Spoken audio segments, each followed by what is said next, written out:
Hello guys, how's it going? My name is Al, and the next expansion of Dragonflight launches in roughly 5 days from now. Time is running out to get our classes in order, to make sure everyone is properly tuned and ready to venture forth into the Dragon Isles. Over the last few weeks, we've seen a flurry of class changes, from massive exciting buffs to crushingly upsetting nerfs, and this week is no different. Recently, we saw a variety of class changes get pushed to this week's Dragonflight pre-patch build, which included a variety of major changes added in last minute. In this video, I want to document the culmination of these recent class updates, where we'll go over some of the previously mentioned changes very briefly, covering the most important bits, as well as the recent buffs and nerfs that will affect your class performance. But right before we get into this recent update, most of you guys watching these videos are still not subscribed. However, the more of you remind, the more of you do. So let's keep it going. Subscribe to the channel as well as hit the bell if you're watching these videos anyway, especially if you're looking to get regular class and content updates for all the future Dragonflight builds. We're gonna go over all of these updates in the alphabetical order, starting with the class of Death Knight. This week we saw slight reductions to the AoE output of Unholy Decay.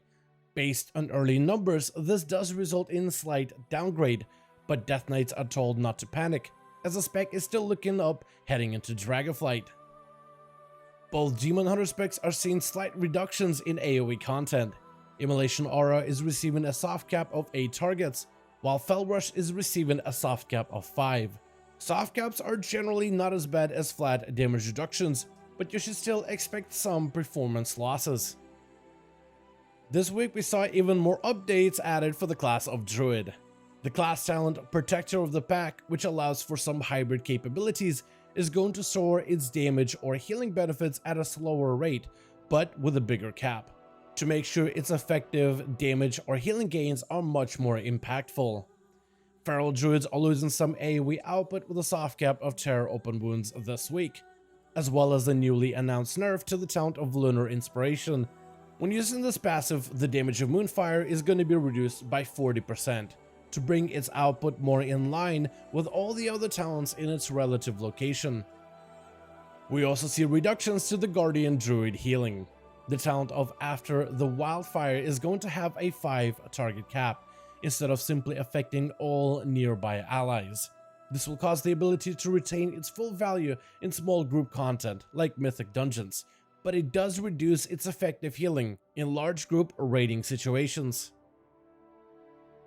In this week's build, we saw buffs to the class of Hunter, which helps bring marksmanship as well as survival more in line to the spec of Beast Mastery. Mages took a small tumble this week, with Fire and Frost seeing reductions when it comes to single target as well as AoE content.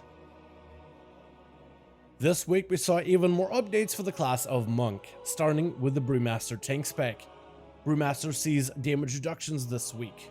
Stormstow's last keg bonus damage has been reduced by 10%, while Charred Passion's fire damage has been outright slashed in half, which results in some single target and AoE losses. However, Brewmaster has also gotten a bit tankier to help make up the difference. Gift of the Ox healing has been heavily buffed. Celestial Brew has been greatly improved, and the dodge chance and dodge duration from Pretense of Instability talent has been increased as well. So far, it's hard to tell the impact this will have on Brewmaster at endgame content, but the spec was notoriously squishy before these changes. So hopefully these recent buffs allow Brewmasters to reclaim some sturdiness heading into Dragonflight. This week we also saw buffs to the spec of Mistweaver Monk, with greater support for Fist Weaving playstyle.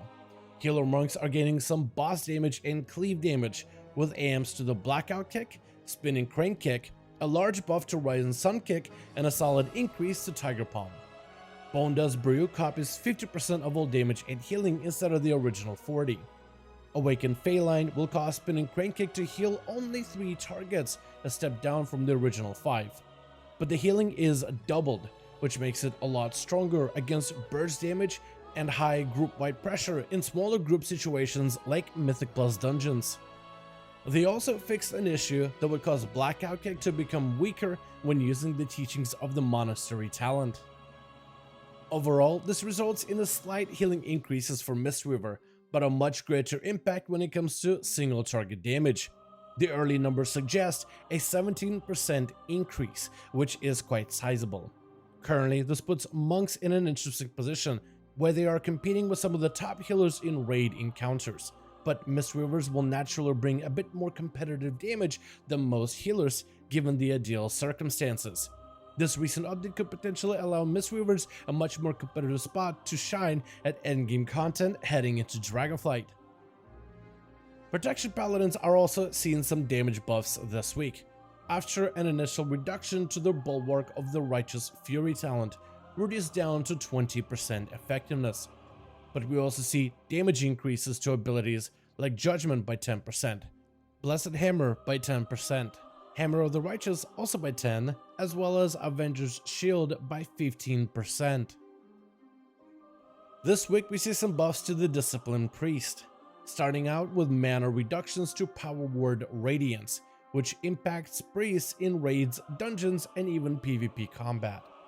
We also see healing increases to the ability of Flash Heal, which will help improve Disc Priest output when Atonement healing is simply not enough.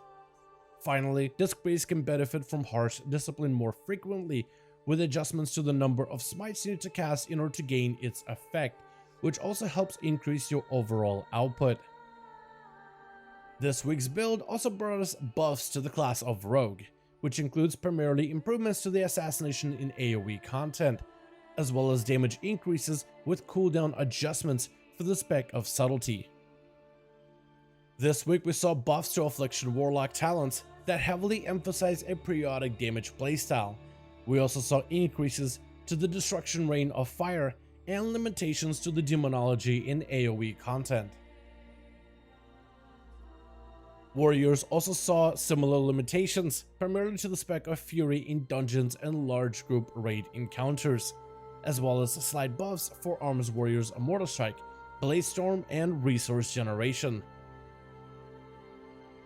And for now, that's going to be the full list of class changes that we've seen in this recent week's build of the Dragonflight pre-patch, including all of the last-minute up-to-date class changes. I want to thank you all so much for watching this video, and I hope you guys enjoyed. Let me know all your thoughts in the comments below. What do you think about some of the last-minute announced buffs and nerfs that happened in this week's build? Do any of these changes impact your potential choices for a main heading into Dragonflight? Let me know all your thoughts in the comments below. As per usual, if you guys enjoyed this video or found it informative, go ahead and give it a thumbs up. I would very much appreciate it.